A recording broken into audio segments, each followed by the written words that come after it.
Well, let me ask it this way. Considering a 2-year term for mayor, where would each of you take the city in the next 2 years that your opponent would not? Mr. Peard?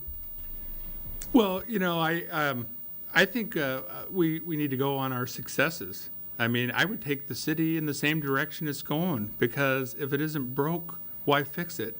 I do not see where we're off track on this. We continue to, I've talked to a lot of citizens too, and I don't hear those citizens. I don't know where they exist.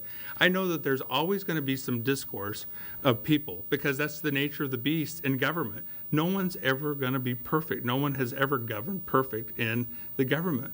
But I find it funny that the majority of the council is in consensus and think we're going in the right direction, but yet one council person thinks we're going in the wrong direction. Oh, and by the way, that council person happens to want to run for mayor, because I never heard any of this for the last 3.5 years. And now in the last 6 months election cycle, I'm hearing this come out that we're going in the wrong direction, that we're off track, that our taxes are too high. I'd like to know from my opponent how he proposes that we lower property taxes with 143% growth in 10 years and an infrastructure that we have to build for new economic development buildings and projects that want to come to Waukee. I don't know how we're going to be able to sustain that. I think we've done a good job maintaining it. So I guess the direction I want to go is I think we're on a good path.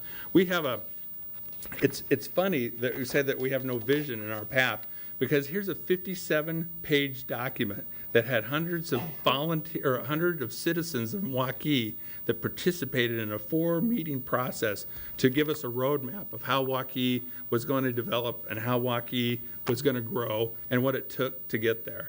And we've already crossed off about a dozen things since this was adopted in 2008. So I guess the direction we're going to go in is the course that we're on, and I think it's a positive course.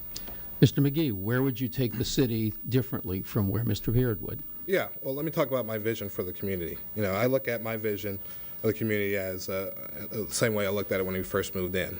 I see Waukee as being an all-American city. An all-American city not only for its residents, but also for its businesses and also for its visitors. That not only is Waukee, in my opinion, the key to good living, which is the catchy slogan that we have, but Waukee should also be the key to good business. It should also be the key to good recreation. It should also be the key to good experiences. And we have to do that. In order for us to do that, we have to do that by having a competitive tax rate or competitive tax burden. We have to do that by as well as making sure we have quality amenities, and we also have to do that by making sure that we have a strong commitment to communication in the city. And here's the interesting fact that a lot of people haven't talked about.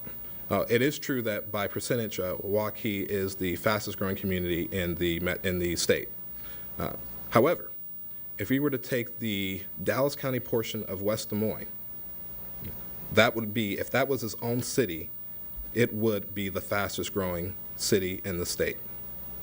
We look at all the things that are going on just right outside of our borders in both the cities of Clive, the cities of West Des Moines, and the cities of Urbandale.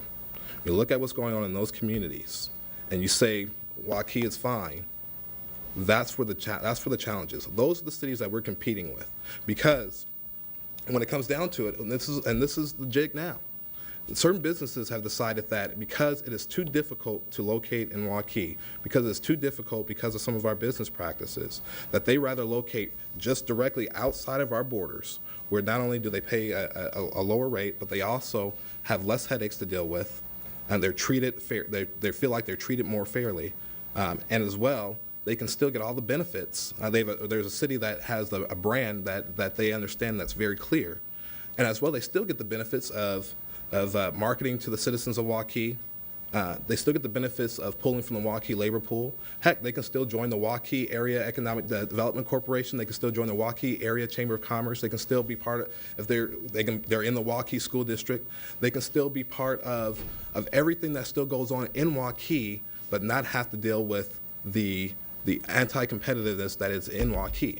And so when my opponent asks, what can we do to what can we do to lower our taxes? I say one thing we can do is just let's look a lot closer about how we're spending our money, and then B, we have to make sure that Waukee has a competitive business climate. And I can guarantee you that there's a number of people who would say that Waukee does not.